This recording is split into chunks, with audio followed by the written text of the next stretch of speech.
Hi guys, this is Ames and welcome to my channel.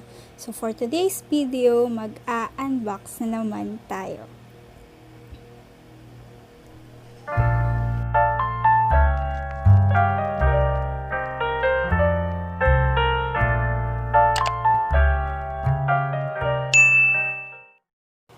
So, alam ko namang familiar na kayo dito. This is Faber Castell Classic Color Pencils with 36 colors and it comes with a sharpener.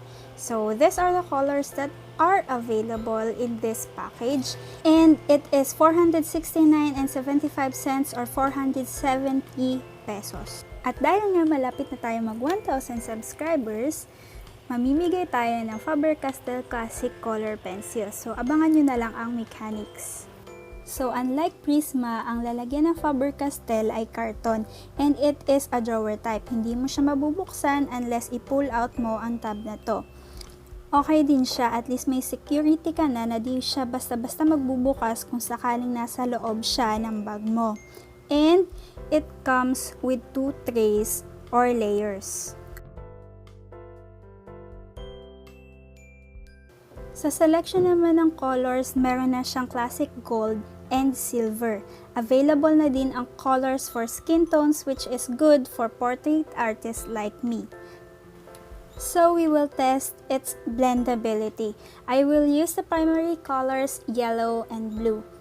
Sa process na to, ginagaanan ko lang ang pag-hatch ng pencil para hindi siya maging streaky, and slant naman para ma-maintain yung sharpness ng pencil and para less na din ang pressure. Layering and slow lang ang ginagawa natin para unti-unting lumabas ang tone ng green. In every layer na dinadagdag natin, mas nai-intensify yung pigment or color ng ginagawa natin. So, unlike Prismacolor, hindi siya ganun ka-creamy pag blend, pero achievable naman yung smooth output. So, let's start. I already prepared a sketch on a Kraft paper. Dito, uunahin ko ang mata kasi ito ang magiging basis natin kung gaano ka-intense ang magiging kulay ng portrait. So, inuna ko muna yung mga shadows bago ko in-intensify yung kulay and in-apply yung mas lighter, which is the white and yung ibang red parts.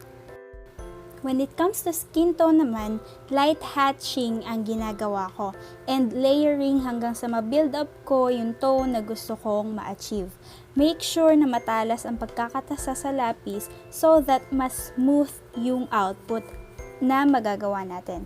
Kaya kung mapapansin nyo, medyo slant yung paghawak ko sa lapis, it is to maintain the sharpness of the pencil. And kung mapapansin nyo naman, gumagamit na ako agad ng white. It is to preserve the highlights of the skin. Unlike Prisma, pwede mong ipatong yung puti and mas magiging mas light siya. Ito, mahihirapan ka ng ipatong yung puti kapag na-applyan mo na siya ng darker tone. So, make sure na uunahin mo yung white.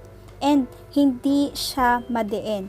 Again, make sure na hindi madiin yung pagkakagamit nyo ng lapis kasi iniiwasan natin yung burnishing habang nagle-layer tayo kasi once na nag-burnish ka, mahihirapan ka na magdagdag pa ng kulay.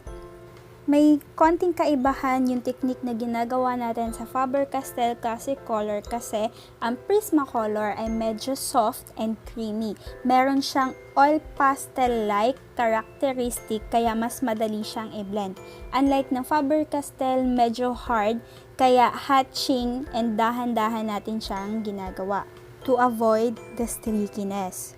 I will upload a video dedicated for the skin tone using the Faber Castell Classic Color Pencil. So, make sure na nakasubscribe kayo sa channel na to so that you will be notified if ever I upload that video.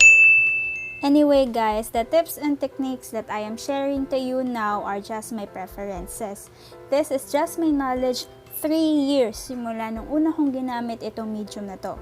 Few days ago, throwback sa Facebook ko yung first portrait ko using Faber Castell. And medyo nakakatuwa lang na makita ko kung gaano nakalaki yung difference ng knowledge ko way back. So, sa mga beginners pa lang dyan, don't discourage yourselves. Noon din naman sinasabi ko na black and white artist lang ako, na hindi ko kaya yung kulay na hindi ko kayang mag-blend, mahina ako sa color wheel, pero yung kahinaang yun ay ginawa kong motivation. I push myself to learn other colored mediums, and naniniwala ako na the first person who will believe in yourself is no other people but you. You have to trust yourself to unleash your hidden capabilities. You have to trust yourself to be able to explore what are the things that you can do. You have to go out of your comfort zone and challenge yourself para makita mo kung ano ba talaga yung kaya mong gawin. Oo, mahirap sa simula. Oo, pangit sa simula. Oo, madaming magda-down sa'yo. Pero, that is part of the learning process.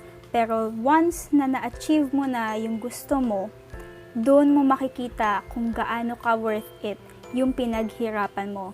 Hindi ka naging stagnant sa kung ano lang yung kaya mo noon. Nga pala guys, sa mga nakapag-subscribe na sa channel na to, maraming salamat kasi 800 subscribers na tayo and counting. So malapit na tayo sa another milestone ng channel na to, which is the 1,000 subscribers. So sa mga hindi pa nakapag-subscribe dyan, alam nyo na.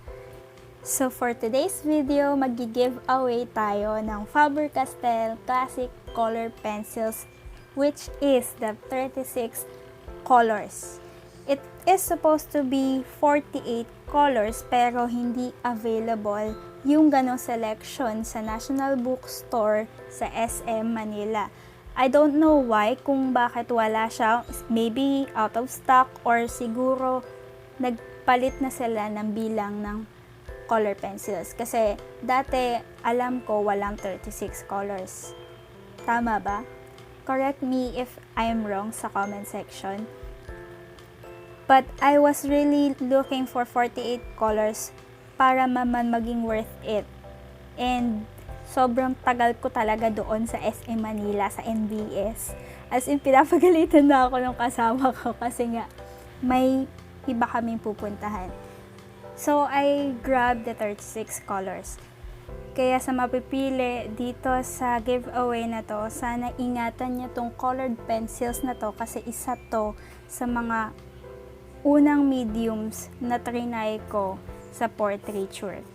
I will post the mechanics on my Facebook page. So, make sure na naka-follow din kayo sa page ko kasi dun yung makikita kung ano yung mga dapat ninyong sundin para manalo sa giveaway na to.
So that's it for this video guys. I hope may natutunan ka or nakatulong tong video na to if ever na nagde-decide ka na bumili ng Faber Castell Classic Color Pencils. If you have questions or suggestions, you may leave it down below on the comment section. And don't forget to like, comment, share, subscribe, hit the notification bell to get notified whenever I upload videos like this. Bye!